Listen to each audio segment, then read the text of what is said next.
Bonjour et bienvenue à toutes et à tous. C'est un plaisir de vous retrouver pour ce webinaire qui a pour titre Comment convaincre le recruteur que je suis le candidat idéal.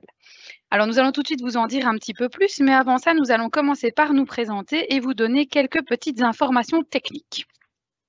Alors nous serons deux pour animer ce webinaire. En ce qui me concerne, je m'appelle Mélanie Delay, je suis chef de projet au Forum et j'animerai ce webinaire avec mon collègue Sandro. Bonjour Sandro. Oui, bonjour Mélanie, bonjour à tous. Je m'appelle Sandro Donzo et donc je suis responsable de l'axe recherche emploi au niveau du Forum. Alors, on va passer tout de suite à quelques petites informations techniques. Alors, pour interagir avec nous, c'est très facile. Vous pouvez utiliser l'onglet questions-réponses de Teams. Pour cela, il vous suffit de compléter le champ libre situé en bas de la chatbox et ensuite de cliquer sur la flèche pour envoyer vos commentaires ou vos questions. Lorsque vous cliquez sur l'onglet en vedette, vous retrouverez les questions et les informations qui ont été publiées et mises en évidence par nos modérateurs. Alors, si au cours de la présentation, vous avez quelques petits soucis techniques, que vous ne voyez plus l'image ou vous n'avez plus le son, n'hésitez pas à quitter l'événement et vous reconnecter via le lien que vous avez reçu. Alors, je propose qu'on teste tout de suite si la chatbot fonctionne. Et donc, pour ça, est-ce que vous pouvez, dans la chatbox, nous dire ben voilà, de quelle faculté vous venez, quelle formation vous avez suivie ou quel est le type d'emploi que vous recherchez. Donc voilà, nos modérateurs vont publier donc vos réponses. Comme ça, nous allons pouvoir vérifier que la chatbox fonctionne. Oui, c'est une bonne idée Mélanie. Alors il y a toujours un petit délai entre le direct et ce que nous on reçoit en retour. Donc on va juste patienter quelques secondes, le temps que vous puissiez réagir et nous dire un peu de quel horizon vous venez. Alors, les différentes universités ont été conviées à cet événement, donc il y a des horizons assez différents, aussi bien en termes d'université qu'en termes de profil, j'imagine. Et donc voilà, ça ne pose pas de problème en soi pour le webinaire ici, puisqu'on voilà, on va aborder des conseils généralistes, généraux, qui s'appliquent un peu à tout type de profil. Alors, on voit qu'il y a des ingénieurs de gestion, Université de Namur, langue romane,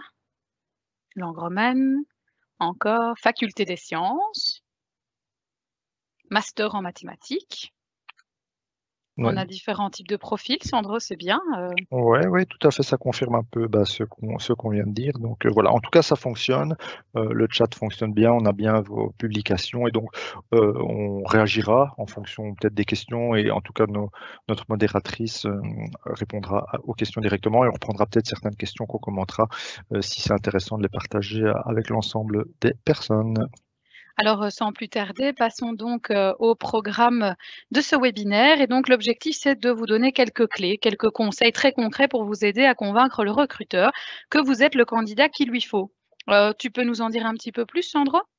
Oui, bah rapidement par rapport à ce programme, l'idée c'est vraiment voilà, de vous donner des conseils, quelques petites techniques aussi déjà très concrètes, pour au final, l'objectif c'est de convaincre les recruteurs, les futurs recruteurs auxquels vous serez confrontés, que vous êtes le candidat idéal par rapport aux fonctions pour lesquelles vous allez postuler. Et donc on va un peu voir comment analyser au mieux l'entreprise et ses besoins. Dans le détail, voir un peu, tiens, telle entreprise elle diffuse une offre pour tel poste, comment je m'informe sur l'entreprise, comment je m'informe sur le secteur d'activité, sur la culture d'entreprise, qu'est-ce qui est important vraiment d'avoir en tête avant de postuler pour vraiment argumenter au mieux et faire surtout un matching entre ce qu'on peut apporter et les attentes de l'entreprise. Ensuite, on parlera un peu des compétences au sens large. Donc, vous terminez vos cursus, vous avez déjà plein de compétences. Alors, peut-être certains d'entre vous n'ont pas encore beaucoup d'expérience professionnelle en tant que telle, mais ça n'empêche que vous avez déjà acquis pas mal de compétences, même beaucoup, je dirais, de compétences dans votre cursus. Et donc, c'est tout ça qu'on va un peu analyser, comment valoriser les compétences et surtout quelles compétences on peut valoriser. Et alors, on aura encore petite partie, un petit chapitre sur les motivations. Bon, on parle beaucoup de la motivation dans la recherche emploi, mais qu'est-ce qu'on peut mettre en avant comme motivation? De nouveau, comment faire le matching entre les motivations qu'on a et les sociétés dans lesquelles on postule? Et donc voilà, ça c'est un peu pour le tour d'horizon, ce qu'on va aborder au cours de ce webinaire. Alors, Pour savoir effectivement si vous êtes le candidat idéal pour le recruteur, bien sûr, il faut pouvoir se mettre dans sa peau et savoir ce qu'il recherche, ce qui est important pour lui. Quels sont les critères importants pour un recruteur, Sandro? Bah, en fait, c'est une question, assez simple, hein, mais c'est vrai que c'est bien de se mettre un peu dans la peau du recruteur pour y répondre avant de soi-même postuler. Un recruteur, il veut savoir en fait 2 choses, 2 questions principales clés qui se posent. C'est le candidat qui postule pour le poste que j'ai, à proposer, est-ce qu'il est compétent? Est-ce qu'il a toutes les compétences requises? Ça, c'est la première chose. Bah, s'il n'y a pas la compétence nécessaire, évidemment, la candidature, elle n'est pas retenue. Mais ce n'est pas suffisant en soi. Il y a une deuxième question qui vient directement derrière. Bah, c'est est-ce qu'il est vraiment motivé pour travailler dans cette fonction, dans mon entreprise en particulier, dans mon secteur d'activité, ou bah, est-ce qu'il postule pour ce poste en attendant autre chose, ou est-ce qu'il a d'autres objectifs derrière? Et donc, voilà, c'est vraiment les 2 questions fondamentales qu'un recruteur se pose. Bah, c'est ça qu'on va travailler ici au cours de ce webinaire, essayer de voir comment vraiment convaincre, argumenter, bah, à la fois qu'on est compétent, qu'on a toutes les compétences requises et qu'on est aussi motivé, et surtout pourquoi on est motivé à travailler pour cette entreprise-là, dans ce secteur-là, et pour cette fonction-là. Et si on arrive quelque part à répondre à ces 2 questions, bah, on rassure, les recruteurs, ils ont les réponses à leurs 2 questions de base, même s'ils vont vous poser toute une série de questions complémentaires, mais pour vérifier au final ces 2 questions, fondamentales. Et donc voilà, une fois qu'on a, pu répondre à ces 2 questions, on a des éléments en tout cas pour y répondre, on va rassurer les recruteurs et donc on va augmenter ses chances, qu'ils considèrent qu'on est le candidat idéal. Alors, pour être le candidat idéal, il y a un travail en amont de préparation hein, pour correspondre à ses souhaits, aux souhaits du recruteur, et donc il est essentiel de s'informer sur l'entreprise pour laquelle on souhaite postuler. Oui, alors les participants qui nous suivent sont peut-être déjà conscients de ça, mais c'est vrai qu'on constate malgré tout, et c'est les retours qu'on a aussi de beaucoup de recruteurs ou d'entreprises, c'est que souvent ils sont étonnés de voir que les candidats qu'ils ont en face d'eux ne se sont pas suffisamment renseignés. Alors ça ne veut pas dire que les candidats ne se sont pas renseignés du tout, mais souvent ils manquent d'informations, les candidats, sur le poste pour lequel ils postulent. Donc là on voit, il y a la fonction, première chose sur laquelle se renseigner, vraiment détailler, aller chercher les informations en détail sur la fonction pour laquelle je postule, les conditions liées à la fonction d'exercice, les attendus, les compétences requises, donc vraiment la fonction au sens large. Aussi évidemment avoir le maximum d'informations sur le secteur de l'entreprise. Bon, j'imagine que dans la plupart des cas, bah, vous allez postuler dans des secteurs en rapport avec vos études, donc vous avez une connaissance relative du secteur d'activité. Mais il faut essayer d'aller vraiment toujours maintenir une veille et essayer d'aller glaner, on verra comment, des informations sur le secteur vraiment d'activité de l'entreprise. Et enfin, et c'est là qu'on va faire aussi un petit focus par la suite, s'informer sur l'entreprise en elle-même, chose que les gens font déjà, mais généralement pas suffisamment. Et une chose importante sur laquelle il faut s'informer, c'est tout ce qui est culture d'entreprise. C'est très présent actuellement dans les processus de recrutement. On va le voir aussi, les recruteurs accordent de plus en plus d'importance à l'adéquation entre culture d'entreprise et candidat. Et donc, on va voir un peu qu'est-ce qu'on met derrière culture d'entreprise et comment s'informer vraiment dans le détail sur ces différents éléments. Alors, pour commencer, penchons-nous d'abord sur les différents canaux qui nous permettent de se renseigner. Comment s'informer justement sur les métiers, les entreprises, les secteurs et le marché de l'emploi? Bah, alors là, vous voyez à l'écran, hein, donc il y a toute une série de canaux, vous les connaissez pour la plupart. Juste un petit tour rapide d'horizon, bah, il y a évidemment bah, tout ce qui se passe sur Internet, hein, via les sites des entreprises qui sont de plus en plus des mines d'informations sur justement les secteurs d'activité, les entreprises et tout ce qui voilà, compose quelque part la vie de l'entreprise. Bah, évidemment, les réseaux sociaux, LinkedIn, Facebook, Twitter. Alors, bah, LinkedIn, vous savez que c'est le réseau professionnel par excellence. Maintenant, Facebook prend aussi de plus en plus d'importance. Souvent, les entreprises ont une communication un peu différente sur Facebook que sur LinkedIn. Donc, c'est bien de croiser les deux. Donc, même d'utiliser Facebook pour aller glaner des informations parce que la communication et le contenu que vous allez trouver sur la page Facebook d'une entreprise sera un peu différente du canal LinkedIn. YouTube aussi. Donc, bah, tout le monde connaît YouTube, mais donc les entreprises de plus en plus publient aussi, utilisent YouTube pour publier des vidéos voilà, qui présentent leur entreprise, qui présentent leurs produits, qui présentent leur culture, on y reviendra. Donc voilà, on voit qu'Internet, évidemment, c'est la manière la plus directe et la plus complète pour s'informer. Outre ça, bah, il y a voilà, toute une série aussi d'autres canaux, des job days, des salons professionnels où on peut réseauter, rencontrer des employeurs, les fédérations sectorielles aussi qui sont aussi souvent présentes lors de job days, de salons. C'est vraiment l'idée d'aller, de réseauter de tisser des liens avec des recruteurs, avec des entreprises, et après de pouvoir exploiter ces réseaux-là dans le cadre de sa recherche d'emploi. C'est souvent des contacts un peu plus informels qu'on peut avoir lors de job day, lors de salons, que dans le cadre de procédures de recrutement classique. Et donc voilà, c'est aussi une bonne manière de réseauter et d'avoir des contacts et d'avoir une bonne connaissance d'un secteur ou des entreprises. Évidemment, on voit aussi sur la DIA qui a pré-spécialisé, etc. À noter que les salons, les job days, évidemment, vu la situation actuelle Covid, c'est un peu mis entre parenthèses, les job days en présentiel en tout cas, mais beaucoup de job days se déportent en virtuel. Et donc, il y a vraiment beaucoup de choses qui s'organisent à distance et qui sont aussi très efficientes avec toutes les plateformes spécifiques de job day virtuels et les plateformes qu'on connaît, Teams, Zoom, etc., pour avoir des contacts virtuellement avec les recruteurs. Et alors quelques autres éléments aussi, hein. On a parlé du réseautage, les offres d'emploi qui donnent quand même de plus en plus aussi d'informations sur les 3 aspects qu'on a vus, à savoir le poste, le secteur et l'entreprise, et des outils plus spécifiques comme Glassdoor, on en parlera plus loin. Alors c'est vrai qu'aujourd'hui, on a voulu faire un focus sur la culture d'entreprise pour pouvoir se renseigner au mieux sur l'entreprise. Et donc, ici, ce qu'on va aborder, c'est que recouvre finalement la culture d'entreprise? Pourquoi est-elle si déterminante dans le cadre d'une recherche d'emploi? Comment peut-on l'identifier? Et comment l'utiliser efficacement pour décrocher un job, Sandro? Oui, tout à fait. Donc, un des éléments importants liés à l'entreprise, c'est sa culture. Et comme je l'ai dit, ça prend de plus en plus d'importance et de poids dans les processus de recrutement. Et donc, ici, on a une définition hein, assez généraliste, mais on va un peu creuser tout ça pour voir concrètement qu'est-ce qu'on met derrière. La culture d'entreprise, c'est un ensemble d'éléments qui sont partagés hein, au sein d'une entreprise. Tous des éléments qui interagissent entre eux, donc qui composent un tout, et surtout qui guident l'ensemble des collaborateurs dans leurs décisions, dans leurs actions au quotidien. Alors, chaque entreprise a une culture unique, même si on a plusieurs entreprises qui travaillent dans un même secteur, souvent elles ont quand même leur propre personnalité, leur propre identité, leur propre culture d'entreprise. Et donc c'est ça qu'il va falloir aller essayer d'identifier au mieux pour après être le plus convaincant possible aussi quand on va avoir un contact avec un recruteur qui va au final se poser la question, ok, pourquoi vous postulez chez nous? Pourquoi vous pensez que vous êtes le candidat idéal pour travailler chez nous et pas chez notre concurrent, par exemple, qui travaille juste à côté? Donc c'est vraiment cette question fondamentale qu'il va falloir travailler, auquel on va essayer de réfléchir ensemble.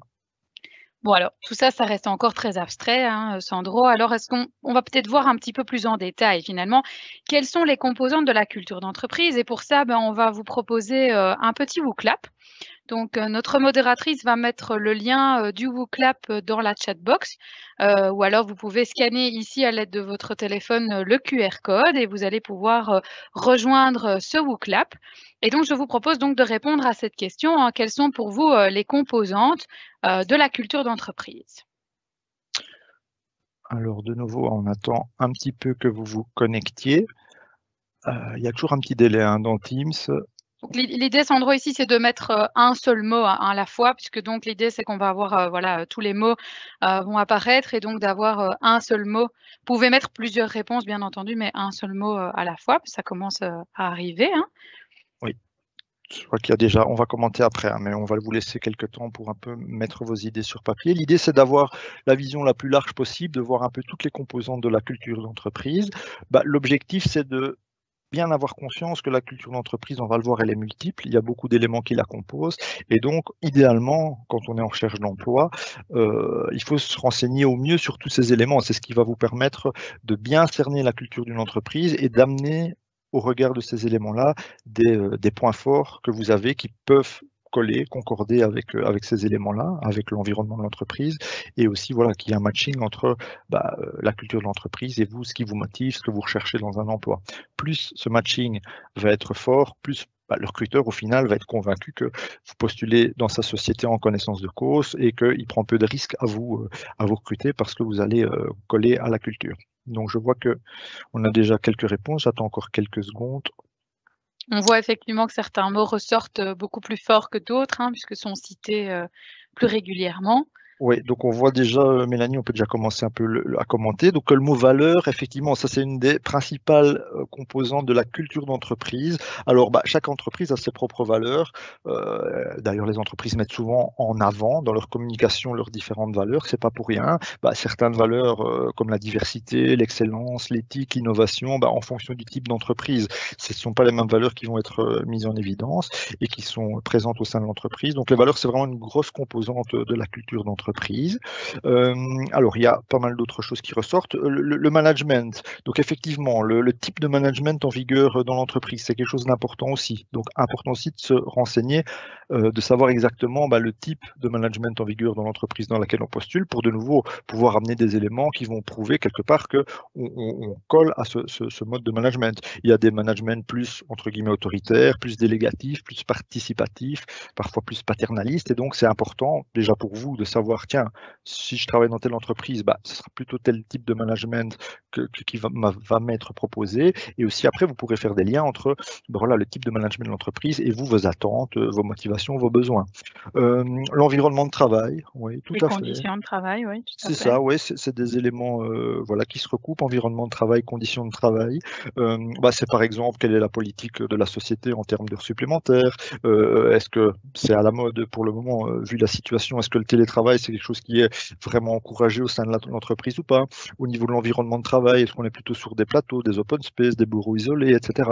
Donc tout ça conditionne aussi l'intégration quelque part que le travailleur va avoir dans l'entreprise. Et donc, c'est important de nouveau d'avoir bien ces éléments en tête pour rassurer aussi lors des entretiens ou des contacts avec les recruteurs sur le fait que vous savez où vous postulez et vous allez pouvoir vous adapter et vous avez des besoins ou des motivations qui collent à tous ces éléments-là. On a quoi d'autre? Les règles, tout ce qui est de l'ordre des règlements, on peut associer ça un peu à tout ce qui est normes, procédures, méthodes de travail. Donc, dans certaines entreprises, bah, si on prend par exemple l'agroalimentaire, c'est un peu un cliché, mais il y a tout ce qui est normes d'hygiène, il y a tout ce qui est normes environnementales dans certains secteurs, tout ce qui est normes de sécurité. Donc tout ça fait partie un peu des procédures, méthodes de travail, des normes. On a également, je vois que ça continue à bouger, donc Cohésion d'équipe, l'équipe, l'ambiance, ça fait partie aussi, finalement de cette culture d'entreprise, hein, Sandro, la manière dont ça se passe au niveau de oui, de la cohésion de l'équipe et de comment les équipes travaillent entre elles. ouais, tout à fait, et un peu lié un Les peu. rituels aussi, hein, Ouais, ouais. c'est ça. J'allais dire un peu lié à ça. Ça fait un peu référence aussi aux rituels, les habitudes au sein de la société, au niveau des cohésions d'équipe, parce que il y a des habitudes comme des séminaires, des repas du personnel. Dans les rituels, il y a aussi tout ce qu'on peut dire en termes de code vestimentaire, en termes de réunion d'équipe. Comment ça se passe? Est-ce que c'est plutôt formel, informel? Et donc, de nouveau, on voit que tous ces éléments-là, c'est effectivement des éléments vraiment importants à avoir en tête quand vous postulez quelque part, parce que vous risquez soit de manière indirecte, soit de manière directe d'avoir des questions sur ces éléments-là. Et plus vous avez d'infos en amont, plus vous pouvez préparer votre argumentaire et donner des éléments qui vont convaincre le recruteur que voilà, vous savez où vous postulez et vous savez pourquoi surtout vous postulez et vous savez en quoi vous allez pouvoir matcher avec cette culture. Les formations, donc la politique effectivement de l'entreprise en termes de formation, en termes d'organisation, l'aspect organisationnel de l'entreprise, l'histoire aussi de l'entreprise. Ça rejoint certaines choses qui ont été évoquées. Donc, est-ce qu'il y a ce qu'on appelle les mythes fondateurs, hein. Certains d'entre vous ont peut-être vu certains films sur Steve Jobs, par exemple, ou sur la création des McDonald's aux États-Unis, un film qui s'appelle Le Fondateur, The Founder, et ça met vraiment en évidence voilà, l'histoire de l'entreprise, le mythe fondateur. Voilà, donc il y a déjà pas mal d'éléments. Je pense qu'on a déjà fait un petit tour des éléments. Il y a les politiques aussi et stratégies des entreprises. Et donc, voilà, on a peut-être une diade Hop. synthèse. Oui, on a une petite diade synthèse, Sandro, sur, donc les composantes. Ici, tu en as déjà cité, pas mal, hein? Oui, je pense que les participants ont cité la plupart, soit en utilisant les termes tels quels, soit en utilisant des termes associés. Je pense qu'on n'en a pas oublié. Mais donc, juste dernier focus sur cette DIA. Ce qui est important, c'est que vraiment vous ayez en tête que la culture d'entreprise, elle est composée de toutes ces composantes. Et idéalement, avant un entretien d'embauche ou un contact avec un recruteur, vous devez essayer, à mon sens, d'avoir en amont de cet entretien des informations sur tous ces éléments-là. Parce que si vous avez des informations sur tous ces éléments-là, de nouveau, vous ne serez pas dans l'inconnu, vous savez exactement ce que l'entreprise attend, quelle est sa culture, ce que vous allez pouvoir vous mettre en évidence ou valoriser ou mettre en lien avec ces éléments-là. Et donc, vous serez moins dans l'inconnu et vous allez pouvoir vraiment être plus percutant aussi dans votre argumentaire. Alors, maintenant, nous allons voir, finalement pourquoi, cette culture d'entreprise est si déterminante dans la recherche d'emploi. Je pense que tu as des statistiques intéressantes à nous montrer, Sandro? Oui, de mémoire, on voit ici quelques statistiques. Donc, on vous laisse un petit point d'interrogation pour peut-être essayer de deviner, vous faire une idée, à votre avis, un peu des différents chiffres qui sont cachés par les points d'interrogation là en jaune. En fait, c'est des études de mémoire de RegioJob et de Stepstone. C'est ça. Et donc, en fait, voilà, on laisse quelques secondes à chacun pour essayer de se réfléchir et d'avoir une idée sur le premier élément. C'est une organisation avec une culture d'entreprise qui est forte et partagée par les employés. Elle est jusqu'à un certain nombre de fois plus performante. Et donc, il y a une étude qui, on va voir le chiffre, dit qu'elle est X fois plus performante. Et on a une autre aussi étude qui dit que un certain pourcentage des recruteurs déclarent avoir rejeté une candidature en raison d'un manque d'adéquation avec la culture d'entreprise. Et donc voilà, vous vous êtes peut-être fait votre petite idée sur la question. Donc on va voir les chiffres voilà, de ces études de RegioJob et de Stepstone. Et donc c'est assez conséquent. Hein. Donc les études montrent qu'une voilà, une organisation avec une culture d'entreprise forte, elle est jusque 6 fois plus performante. Donc c'est quand même très très interpellant. Hein. 6 fois plus performante, c'est pas juste une fois et demie plus performante, c'est quand même conséquent. Et donc on voit l'importance de cette culture d'entreprise pour la performance des entreprises, raison pour laquelle elle est de plus en plus, en tout cas, analysée dans les processus de recrutement. Les recruteurs, comme je l'ai dit, veulent vraiment s'assurer que les candidats qui recrutent vont matcher avec leur culture d'entreprise parce que sinon il y a un risque effectivement que les gens quittent, que la structure soit moins performante. Donc c'est un critère qui devient vraiment très très important pour eux et donc ils vont évaluer dans les recrutements et chez les candidats. Et alors on voit aussi sur le deuxième chiffre voilà que le pourcentage est conséquent. Hein. 59% des recruteurs déclarent avoir rejeté une candidature en raison justement de ce manque d'adéquation avec la culture d'entreprise. Donc voilà, moi c'est des chiffres aussi que la première fois que je les ai vus m'étonnaient parce que je trouvais qu'ils étaient quand même fort importants. Mais donc voilà, ça traduit en tout cas cette importance de se renseigner sur les différentes composantes de la culture d'entreprise et de surtout voir ce que vous pouvez mettre en évidence et en parallèle par rapport à ces éléments-là. Alors je propose qu'on montre peut-être quelques exemples concrets, justement, au niveau de cette culture d'entreprise. Alors, voilà.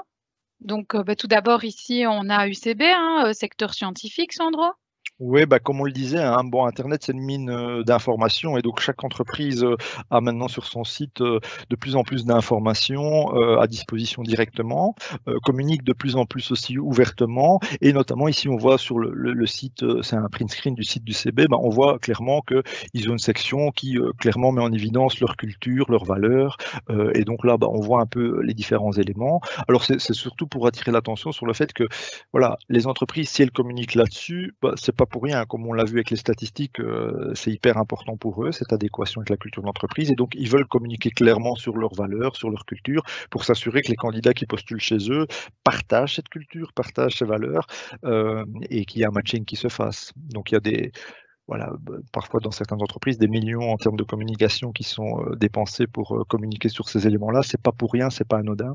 D'où l'importance de vraiment aller récolter le maximum d'infos sur ces éléments-là. Alors on a pris l'exemple de Yuka également, qui est une application qui est de plus en plus connue actuellement.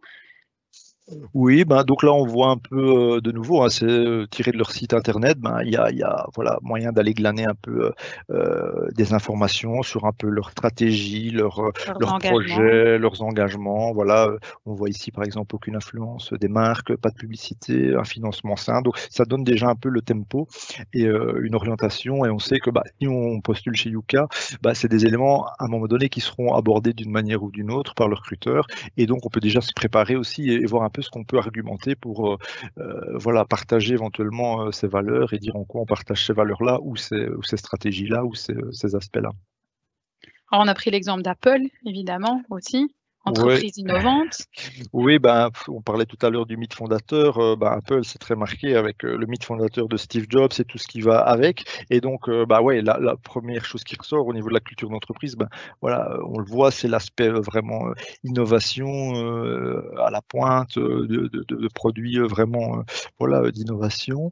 Et donc, bah, rien qu'avoir la pomme, voilà, on sait où on se trouve. Et voilà, ici, il y a juste un petit descriptif du site, mais si on va sur le site, voilà, on récolte des données beaucoup plus fouillées sur la culture et les différents éléments. On peut aussi trouver des informations sur l'histoire, la marque.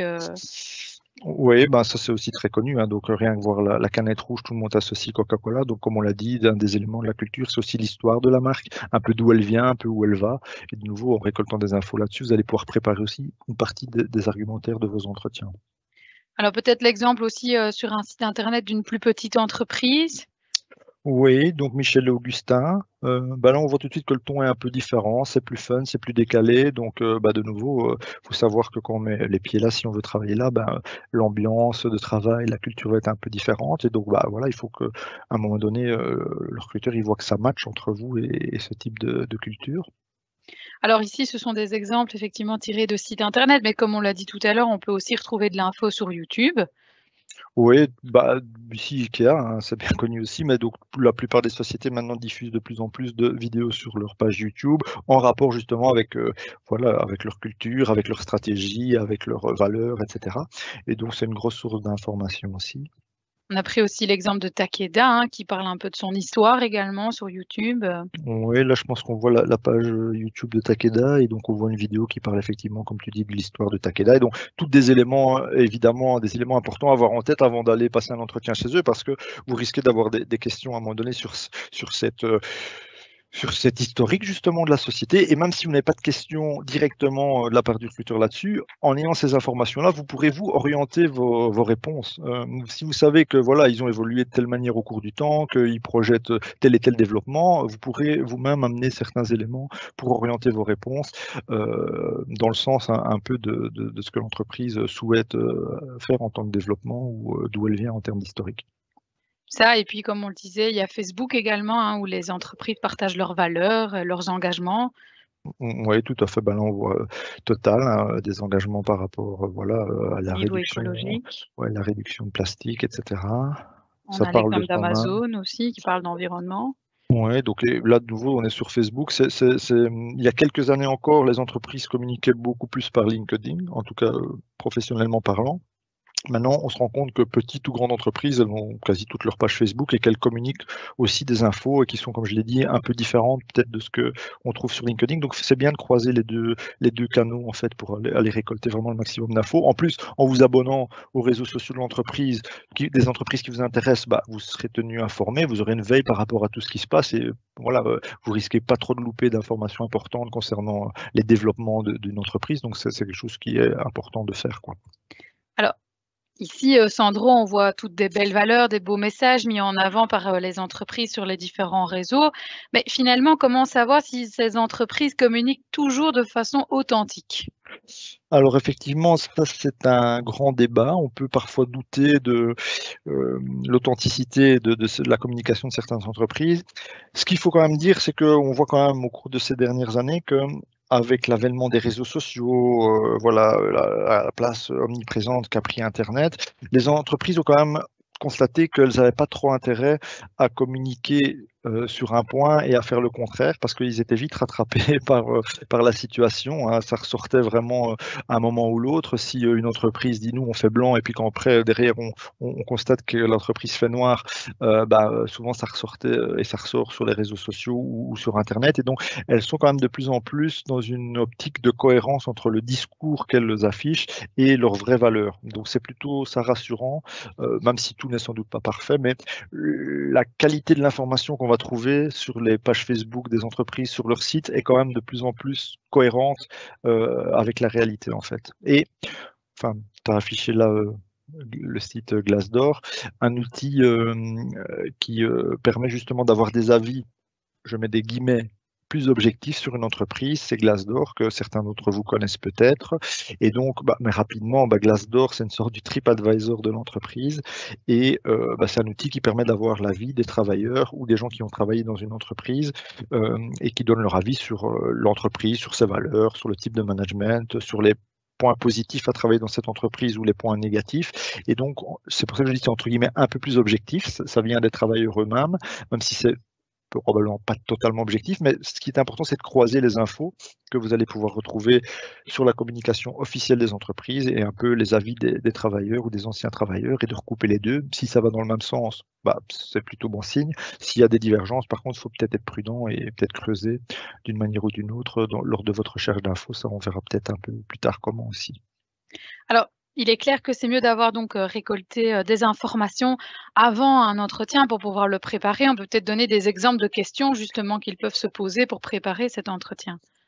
Oui, là, à l'écran, on va de nouveau pas les détailler, mais vous pouvez un peu les parcourir. C'est quelques exemples parmi d'autres. Mais comme Mélanie le dit, l'idéal, c'est de pouvoir déjà avoir des réponses à ces différentes questions avant votre premier contact avec le recruteur, en allant chercher les infos sur, on l'a vu, Internet ou d'autres canaux, parce que plus de nouveau vous avez d'infos, plus vous aurez la maîtrise sur votre contact et votre communication avec l'employeur.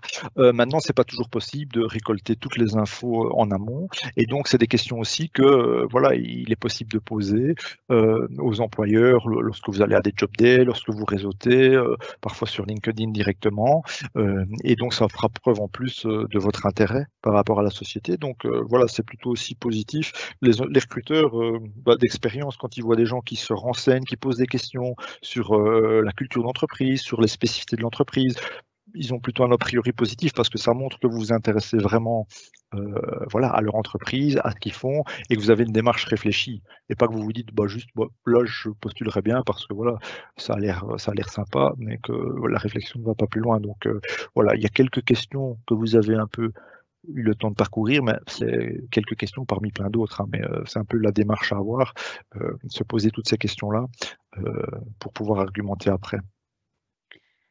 Alors, une fois qu'on a récupéré toutes ces informations, on va faire le lien entre les infos de l'entreprise et vos atouts. Et donc, c'est la deuxième thématique de ce webinaire, c'est le matching et l'importance du matching, et donc de faire le lien entre les besoins de l'entreprise et vos atouts, c'est-à-dire vos compétences et vos motivations. Oui, tout à fait. Donc là, on a fait un travail un peu en amont. Donc avant vraiment ces premiers contacts avec les recruteurs, avant ces premiers entretiens de recrutement, on a un peu analysé et pris des infos sur, comme on l'a dit, vraiment garder en tête les trois éléments, la fonction, le secteur et l'entreprise et sa culture. On a fait un focus un peu sur la culture d'entreprise, mais les autres éléments sont importants aussi. Et maintenant, qu'est-ce qu'on va faire de tous ces éléments d'infos qu'on a glanés? On va voir pour chaque élément qu'on a relevé, qu'est-ce que au regard de chaque élément, on va pouvoir en tant que candidat apporter comme atout, comme plus-value pour l'employeur. Et donc, ça va vraiment être un travail de systématiquement voir ce que l'employeur demande. Moi, qu'est-ce que j'ai à proposer au regard de ce qu'il attend ou ce qu'il demande. Et aussi, ça permet d'identifier ce qu'il me manque éventuellement, parce que je vois que dans telle entreprise, tel aspect paraît avoir pas mal d'importance ou telle compétence spécifique est attendue, c'est des choses que j'ai peut-être pas, mais au moins quand on identifie qu'on n'a pas telle chose, on peut voir comment contre-argumenter ou trouver des arguments malgré tout pour rassurer l'employeur et montrer qu'on a des choses en contrepartie qui peuvent contrebalancer. Alors la première chose qu'on va aborder pour ça, c'est mes compétences. Et donc je vous propose donc de repartir dans le WooClap et donc notre modératrice va vous repartager donc le lien. Donc comme tout à l'heure, donc vous allez via le lien de notre modératrice ou en scannant le QR code. Et donc ici, que recouvre pour vous la notion de compétence? Et donc, comme tout à l'heure, vous nous mettez un mot à la fois, mais donc voilà, tout ce qui vous passe par la tête et qui pour vous recouvre la notion de compétence. Je vois que ça commence à arriver, Sandra. Oui, pendant que ça arrive, justement, un petit mot par rapport à ça. Donc, on parle beaucoup de la compétence, des compétences. On entend tout le temps parler de compétences, voilà, que ce soit dans les processus de recrutement ou dans les entreprises de manière plus globale. Mais c'est vrai qu'après, quand on demande aux gens souvent de définir qu'est-ce que la compétence, on ne voit pas nécessairement vraiment à quoi elle renvoie. Et donc ici, on va un peu, voilà, parcourir vos différentes réponses. J'attends encore un peu que ça s'étoffe. Et on va essayer un peu de, voilà, refaire le point sur les compétences que vous avez et que vous pouvez surtout de nouveau valoriser et mettre en lien avec toutes les infos que vous aurez récoltées et au final tous les besoins des entreprises pour justement faire ce fameux matching. Alors, Ça commence à arriver, oui, Sandro. c'est bien, ça se remplit bien. Et donc, enfin, déjà, le premier mot qui ressort le plus au centre du nuage, enfin, il y en a deux qui ressortent quand même bien, c'est connaissances, soft skills. Alors, effectivement, donc, c'est deux dimensions de la compétence. Il y a les connaissances, c'est tout ce qu'on a acquis, notamment au cours de sa formation, de son cursus, hein. Ça peut être des connaissances théoriques, ça peut parfois être des connaissances pratiques. Et donc, effectivement, les connaissances font partie de la compétence. En fait, c'est une des parties, on va revoir après avec le schéma un peu synthétique, une des parties de la compétence. Donc, il ne faut pas négliger ça. Souvent, on réduit la compétence, on va le voir à ce qu'on appelle les savoir-faire. Je vois qu'on parle de savoir, oui, savoir-faire se trouve aussi. Donc, on réduit souvent la compétence au savoir-faire, aux choses très pratico-pratiques, très techniques, à l'expérience acquise, mais ce n'est pas que ça la compétence. Et donc, pour vous, qui terminez les études ici depuis peu, c'est important de savoir aussi qu'il y a des choses à valoriser, même si on n'a pas d'expérience professionnelle. Et on va voir ensemble justement qu'est-ce qu'on peut valoriser quand on n'a pas encore beaucoup d'expérience et qu'est-ce qui fait partie de la compétence. Donc, soft skills, effectivement, c'est la terminologie anglaise pour tout ce qui est savoir-être, savoir-faire comportementaux, hein. Je vois qu'il y a des choses qui vont dans le même sens, un peu ce qui est de l'ordre de la personnalité, Du relationnel du aussi, relationnel, la communication, tout ça, ce sont effectivement des soft skills. l'attitude, oui. L'attitude, effectivement. Alors, la différence quand même, juste petit point de précision entre la personnalité peut-être et les soft skills, c'est qu'a priori, quand on parle de personnalité, on a l'impression que c'est plus des choses innées, donc on a ou qu'on n'a pas, alors que les soft skills, les savoir-être, les savoir-faire comportementaux, c'est des choses qu'on peut aussi acquérir. Et donc, c'est pas nécessairement une dichotomie entre inné et acquis. Il y a des choses qu'on peut acquérir de par l'expérience, de par les études, qui sont des soft skills, et donc ça ne doit pas nécessairement être inné. Donc ça, c'est une petite nuance qu'on peut faire entre personnalité et soft skills. Alors, la rédaction, c'est aussi une partie, enfin, c'est un type de compétence. Les connaissances en langue, donc ça rejoint le terme connaissance, donc c'est aussi une partie de la compétence. L'expérience professionnelle, j'en ai parlé, c'est via l'expérience qu'on va pouvoir acquérir des connaissances, des savoirs, on va y revenir. Il y a le terme hard skills qui est l'équivalent de soft skills. Alors, soft skills, plus le savoir-être, et hard skills plus les connaissances, justement le savoir, plus le savoir théorique et le savoir-faire pratique. Je vois qu'il y a la capacité, voilà, mais je pense qu'on a fait un peu le tour.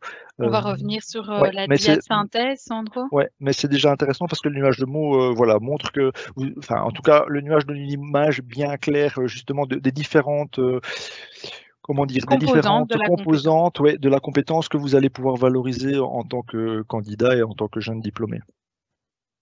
Et donc effectivement, le concept de compétence regroupe, comme tu l'as dit, 3 catégories de savoir finalement.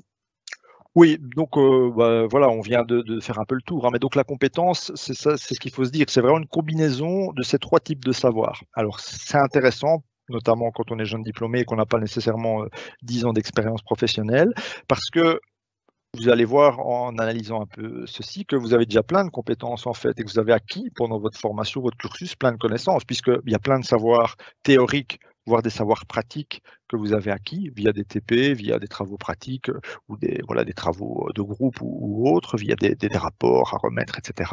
Donc, vous avez des compétences dans la mesure où vous avez des savoirs théoriques, des connaissances par rapport à votre matière.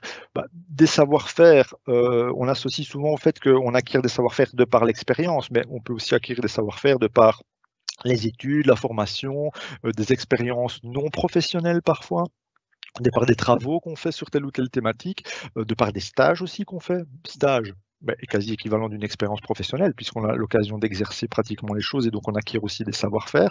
Et donc là aussi, vous avez toute une série de savoir-faire en fonction de vos cursus, que vous allez pouvoir valoriser. Mais de nouveau, l'idée, c'est de bien faire le point et identifier ces différentes composants, et pour chacune des composantes, voir identifier tout ce que vous avez acquis, que vous allez pouvoir valoriser. Le savoir-être, dernière composante, mais aussi via vos études, vous avez acquis, comme on disait, les soft skills, ça peut s'acquérir plein de compétences comportementales. On peut aussi acquérir des compétences comportementales voilà, par des activités de loisirs, par des stages à l'étranger, par un Erasmus. Enfin, en tout cas, il y a plein de choses que vous avez acquises, que vous pouvez valoriser en termes de compétences. Et surtout, il ne faut pas réduire la compétence. C'est souvent un raccourci que les gens font. Alors, peut-être pas les gens qui nous écoutent ici, mais c'est un raccourci que les gens font entre compétences et expérience. Il y a des gens qui nous disent ah ben moi, j'ai pas encore vraiment d'expérience, donc je n'ai pas vraiment de compétences. Ça, c'est vraiment ce qu'il ne faut pas faire comme raccourci. C'est vraiment avoir la vision large et se dire OK, tout ce que j'ai acquis dans mon cursus, que ce soit en termes de connaissances théoriques, pratiques, de soft skills, j'identifie tout et je vais pouvoir justement faire des liens avec tous les éléments que j'aurais identifiés en termes d'informations sur le poste, la société. Alors, quand on fait le lien entre ces compétences et les besoins de l'entreprise, il est important de pouvoir les formuler de façon percutante aux employeurs. Et alors, on entend de plus en plus parler de cette méthode STAR. Alors, c'est une méthode qui est utilisée donc par beaucoup de recruteurs et qui permet d'évaluer les candidats en entretien et de mesurer s'ils disposent des compétences requises pour un emploi déterminé. Alors, l'idée, c'est que la méthode STAR se base sur le comportement observé dans le passé récent et permet de pronostiquer au mieux le comportement futur. Sandro, tu nous expliques un petit peu en quoi consiste la méthode? Oui, tout à fait. Méthode STAR, comme on le voit à l'écran, STAR est l'acronyme de situation pour le S, tâche pour le T, action pour le A et résultat pour le R. Alors, vous allez voir, c'est très simple, mais c'est vraiment important quand vous allez préparer vos argumentaires et vos contacts avec les recruteurs, de travailler avec cette méthode STAR. On va voir pourquoi. Mais donc, l'idée, c'est vraiment de se dire, OK, j'ai identifié les besoins et la culture d'une société, d'une entreprise. Moi, j'ai identifié en parallèle mes forces, mes compétences, mes atouts. Je fais matcher les deux. Effectivement, ça c'est hyper important. Donc, je sais que je vais pouvoir parler de telles compétences dans le cadre de mon entretien avec le recruteur de telle entreprise parce que ça matche avec ses attentes. Mais pour donner du poids à votre argumentation, c'est super important d'utiliser cette méthode STAR. Je vais prendre un exemple. Je peux dire, voilà, imaginons je suis infographiste, enfin je postule comme infographiste. Je vais dire, écoutez, moi je suis quelqu'un de très créatif. Ok, j'ai dit que j'avais la compétence d'être créatif, voilà, le savoir être d'être créatif. Mais qu'est-ce qu'il prouve au final? Et donc la méthode STAR, c'est vraiment la méthode qui va vous permettre de venir donner du poids à vos argumentations et de convaincre le recruteur. Mais ça va être naturel, ça va se passer automatiquement et vous allez voir, ça va aller de soi. Pourquoi? Parce que pour chaque compétence que vous avez identifiée, que vous voulez mettre en évidence sur base des infos que vous avez récoltées, vous allez la décrire, cette compétence, en vous basant sur cette méthode. Et donc, on part d'une situation concrète. On contextualise, on explique un peu, dans le passé, on était dans cette situation, dans tel contexte, avec tel interlocuteur, avec tel intervenant. Voilà un peu comment voilà, se présentait la situation. Donc, on décrit la situation. Après, on décrit les tâches qu'on avait à réaliser par rapport à cette situation. Donc, quel était mon rôle, ma mission dans cette situation, dans le cadre de cette situation, qu'est-ce que moi j'étais censé faire. Donc, on donne de nouveau du concret par rapport à ce qu'on devait réaliser. Ensuite, on décrit les actions concrètes qu'on a menées. Et donc, qu'est-ce que j'ai entrepris concrètement? Donc, ma mission dans cette situation, c'était ça, ça et ça. Concrètement, qu'est-ce que j'ai fait? Qu'est-ce que j'ai entrepris comme action très concrète, très pratico-pratique, en essayant toujours d'être le plus précis possible, le plus concret, utiliser le jeu pour bien montrer que c'est votre expérience, que c'est vous qui avez réalisé ces actions-là. Ça donne aussi du poids, le fait d'utiliser le jeu. Et enfin, la dernière partie, mais qui vraiment couronne un peu et met la cerise sur le gâteau, c'est donner des résultats tangibles. Donc en fait, au final, en ayant agi de cette manière-là, dans cette situation-là, avec les tâches qui vous étaient demandées, c'est quel résultat vous avez obtenu, comment ça s'est terminé, qu'est-ce que vous avez accompli, éventuellement qu'est-ce que vous avez appris de cette situation. Parce que quand on apprend de ses erreurs aussi, même si une situation n'a pas été au final tout à fait positive, si on montre aussi au recruteur qu'on a appris de ses erreurs, on a tiré des leçons de ses erreurs, ça peut être retourner une situation aussi négative au départ en situation positive. Et donc, par rapport aux résultats, essayer de chiffrer les choses, donner des chiffres, donner du corps et du concret voilà, aux résultats que vous avez obtenus. Alors, Sandro, nous avons abordé les compétences ici, mais nous avons vu également au début du webinaire que la motivation est essentielle lors d'un recrutement. Je pense que c'est vraiment quelque chose d'important et les recruteurs sont très attentifs à la motivation de leurs candidats. Oui, c'est une vaste question, la question de motivation. Et de nouveau, c'est un peu comme pour les compétences. Tout le monde parle tout le temps de motivation et au final, ok, mais quels sont les facteurs de motivation, comment on peut mettre en avant sa motivation, quels sont les critères ou les facteurs sur lesquels on va mettre le focus pour dire voilà, je suis motivé, mais par rapport à tel ou tel aspect des choses. Et donc, ouais, c'est important aussi de réfléchir et de se pencher de nouveau en amont et de se dire ok, bah, mes motivations principales, de nouveau au regard de cette entreprise-là, de ce poste-là, c'est quoi? Et de nouveau de faire matcher ce que vous avez pu récolter comme info et les motivations profondes que vous avez. Mais finalement, Sandro, pourquoi la motivation, elle est si importante pour les employeurs? Bah, les choses sont assez résumées de manière explicite sur le schéma. Donc, de nouveau, un point de vue d'un employeur, qui dit travailleur motivé, il va mieux s'intégrer. Bah, ça, il y a plein d'études qui montrent ça. Il va être plus productif, moins d'absentéisme, moins de turnover, bien une meilleure dynamique d'équipe qui va s'instaurer, plus d'implication dans ses tâches. La personne, généralement, va prendre plus d'initiatives. Ça va participer aussi à une réputation positive de la société, hein. Si vous avez tous des travailleurs motivés, bah, ça va se répercuter sur la réputation de la société parce que voilà, on va voir qu'ils sont contents de travailler pour votre société, ils vont en parler en positif et donc la réputation augmente. Voilà, donc c'est clair que pour l'employeur, c'est quelque chose d'hyper crucial et important, quoi. Alors, vous allez peut-être pouvoir, nous dire un petit peu, dans le chat, mais quels sont, vos facteurs de motivation à vous? Qu'est-ce qui vous motive, vous, justement par rapport au poste peut-être, par rapport à la mission, par rapport au métier pour lequel, vous souhaitez, postuler? Mais aussi quelles sont vos motivations par rapport au secteur? Qu'est-ce qui vous attire particulièrement par rapport à ce secteur? Mais aussi, quelle est votre motivation par rapport à l'entreprise, par rapport à sa culture? Qu'est-ce qui est important pour vous, votre motivation par rapport à ces 3 points, le poste, le secteur et l'entreprise. Comme tu l'as dit au début de ce webinaire, Sandro, ce sont effectivement les 3 points essentiels, lors, d'une recherche d'emploi et lorsqu'on, veut, être recruté dans une entreprise. Oui, tout à fait. Alors on laisse un peu de temps de nouveau pour que tout le monde puisse réagir dans le chat. Comme ça, on va déjà un peu rebondir sur les éléments que vous listez. Ça, c'est une question aussi, enfin, dans tous les entretiens, je pense, de recrutement, vous l'aurez à un moment ou l'autre, hein. Qu'est-ce qui vous motive? Pourquoi vous voulez travailler chez nous? Voilà, quelle est votre principale motivation à postuler pour ce poste ou à postuler dans notre entreprise? Et donc, voilà, parfois, on a des candidats, en tant que recruteur, je parle ici, qui voilà, ont du mal à expliciter leur motivation. Du coup, c'est pas toujours convaincant. Plus on a un candidat qui va être clairement en phase avec ce que l'entreprise attend et va faire des liens avec ses facteurs de motivation, plus on va être rassuré en tant que recruteur parce qu'on va se dire, OK, la personne, elle postule chez nous en connaissance de cause et voilà, elle sait ce qu'elle veut. Alors, Ça commence à arriver, Sandro, donc on voit, oui, travail d'équipe, cohésion de groupe, tâches diversifiées, tout à fait, oui, c'est des possibilité éléments, d'évolution dans le travail, tout à fait, variété des concordance avec les tâches, valeurs de l'entreprise. ouais, tout à fait. On fera un petit synthèse hein, des différents facteurs La de polyvalence et motivation. la créativité dans le poste. Vouloir apprendre, découvrir de nouvelles connaissances, enfin, acquérir plutôt de nouvelles connaissances. Tout à fait.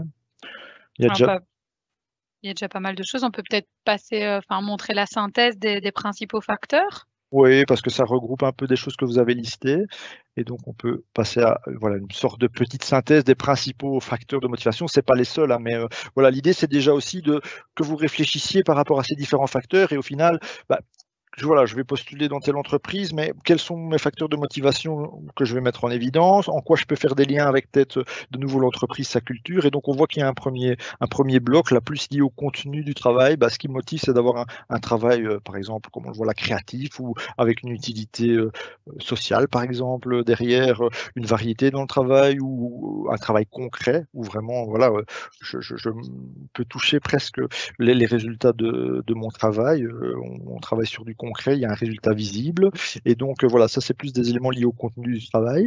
On a plus des éléments liés aux conditions de travail. Bah, moi, ce qui me motive, c'est d'avoir un environnement de travail agréable, avec une bonne ambiance de travail, un environnement détendu, informel, ou enfin, pas à contrario, mais ou un autre élément, c'est avoir beaucoup d'autonomie dans mon travail, avoir un certain équilibre quand même entre ma vie privée, ma vie professionnelle, avoir une certaine sécurité de l'emploi parfois dans certains domaines, dans certains secteurs ou dans certaines institutions ou types d'entreprises. Et donc voilà, ça c'est plus des éléments de l'ordre des conditions de travail. On a un bloc plus, le bloc bleu lié voilà, aux responsabilités, hein, à tout ce qui est évolution de carrière, évolution dans le cadre du travail. C'est également des éléments qui reviennent souvent. Un élément plus, un bloc plus relationnel, un peu les relations interpersonnelles, voilà, avec les collègues, avec les clients, avec le management. Voilà, ça c'est des facteurs pour moi de motivation, d'épanouissement. C'est le fait d'avoir voilà, des bonnes relations avec mes collègues, avec mon management, avoir de la reconnaissance aussi de la part du management, donc quelque chose d'important pour moi qui me motive, c'est quand voilà, j'ai une reconnaissance de mon travail. Mais donc tout ça, c'est des éléments voilà, qui sont importants d'identifier, voir un peu vous où vous vous situez par rapport à ces différents éléments, et de nouveau, ben, en fonction de l'entreprise, de ce qu'elle propose, de son secteur, mettre le curseur sur les éléments qui vous motivent, qui sont en lien avec l'entreprise. Évidemment, bon, on ne postule pas toujours pour l'emploi 100% idéal, hein, et donc parfois on peut avoir des éléments de motivation, mais qui ne vont pas coller par rapport voilà, à une certaine culture d'entreprise. Par exemple, si pour vous, un élément de motivation, c'est la sécurité de l'emploi, mais que vous postulez dans une entreprise où ce n'est pas un élément qui est fort présent, inutile de mettre cet élément-là en avant, ça va plutôt vous desservir. Par contre, allez puiser dans d'autres éléments de motivation qui collent plus avec, voilà, le contexte de l'entreprise ou du poste ou du secteur. Alors donc, si on peut, résumer, Sandro, le candidat idéal, c'est moi et donc comme on l'a dit, beh, la première chose à faire effectivement, c'est de s'informer et ensuite de pouvoir faire le matching entre vos compétences et vos motivations et donc s'informer sur l'entreprise, le secteur et la fonction pour laquelle vous postulez et ensuite de faire le matching avec, beh, vos atouts personnels, vos savoirs et vos compétences et vos motivations.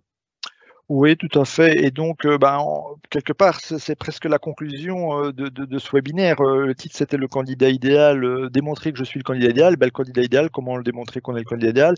Ce schéma, en fait, traduit un peu tout ce qu'on vient de vous expliquer. Donc, si vous gardez ce schéma en tête, je pense que vous avez toutes les clés pour démontrer que vous êtes le candidat idéal, puisque, évidemment, ben, comme on vous l'a dit, plusieurs parties, plusieurs étapes. On s'informe, on récolte le maximum d'infos. On fait une auto-analyse, hein. Ici, c'est formulé un peu différemment, hein. C'est pas formulé en termes de savoir, savoir-faire, savoir-être, mais on parle de savoir, de pouvoir, d'être et de vouloir, hein. Et donc là, on a bien le volet motivation via le vouloir qui est englobé, hein. C'est vos motivations, vos envies. Bah, l'être, c'est les savoir-être, les soft skills, les savoir-faire comportementaux. Le savoir, on l'a dit, les connaissances théoriques, et le pouvoir, plus ce qu'on est en capacité de faire, c'est savoir-faire, ses aptitudes. Et donc, une fois que vous avez fait ces deux analyses-là, après, bah, il suffit, entre guillemets, il suffit parce que ça demande quand même un peu de travail derrière, de faire matcher au mieux les deux parties du travail et de vous baser là-dessus pour argumenter lors de vos contacts avec les employeurs, déjà dans votre lettre de motivation, dans vos contacts téléphoniques avec les employeurs dans un premier temps, et puis surtout en entretien d'embauche. Et voilà, surtout, comme on l'a expliqué aussi, en utilisant la méthode STAR qui donne vraiment de l'impact. En fait, en utilisant la méthode STAR, le recruteur il va être de lui-même convaincu de ce que vous lui amenez comme élément parce qu'il va être plongé dans une situation donnée que vous allez lui expliquer, dans un contexte donné, vous allez lui expliquer ce que vous avez fait, il va vous visualiser en situation en train de faire des choses ou en train de réaliser des travaux, parce que, comme je l'ai dit, ça peut être dans le cadre de travaux pratiques, même si ce n'est pas une expérience professionnelle en tant que telle, c'est pas très grave. Si vous avez réalisé des choses dans des travaux pratiques, vous expliquez le contexte, vous expliquez ce que vous avez fait, ce que vous avez obtenu comme résultat, il va vous visualiser en situation et du coup, il va automatiquement, même inconsciemment, accorder du crédit à ce que vous allez lui expliquer et être presque automatiquement convaincu de ce que vous allez lui amener comme élément. Donc la méthode STAR, c'est vraiment important de travailler comme ça plutôt que juste dire, voilà, j'ai telle compétence, je suis organisé, j'ai telle connaissance théorique, mais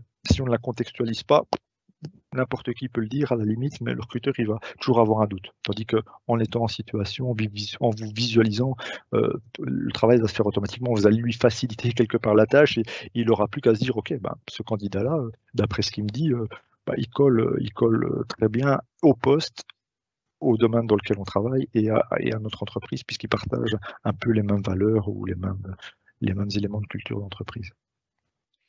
Alors Sandro, voilà, si certains de nos participants veulent aller peut-être un peu plus loin ou ont besoin d'un coaching, qu'est-ce que le forum peut leur proposer? Alors, ouais, rapidement, donc on avait un autre webinaire ce matin où on parlait plus justement de toutes les démarches liées à l'inscription comme demandeur d'emploi. Donc, si vous allez sur le site du forum, vous verrez que vous pouvez créer un espace personnel, éventuellement vous inscrire comme demandeur d'emploi, et que vous aurez accès à toute une série de services, d'informations directement en ligne, d'outils en ligne, mais aussi vous aurez accès à toute une série de conseils directement sur le site, mais vous pourrez aussi participer gratuitement à une série, puisqu'on est un service public, à une série d'ateliers en ligne, de workshops sur différentes thématiques. Alors, vous voyez un peu le schéma qui est à l'écran, c'est un peu le modèle par rapport à la recherche d'emploi qu'on a mis en place au niveau du forum.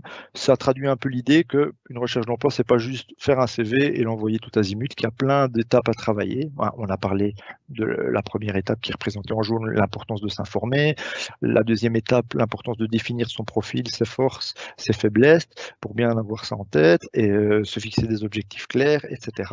Et donc, si vous voulez un petit coup de pouce, un petit coaching pour préparer des entretiens, préparer des procédures de sélection, des tests, etc., avoir un regard sur vos outils de candidature, CV lettres, sur des choses parfois plus originales comme le CV vidéo, etc., qui peut être un bon outil aussi de candidature, vous pouvez, via notre site internet, via la partie agenda, trouver toute une série d'ateliers qui se font en ligne, d'ateliers, de webinaires ou de workshops, et vous y inscrire gratuitement, puisque tous nos services sont gratuits.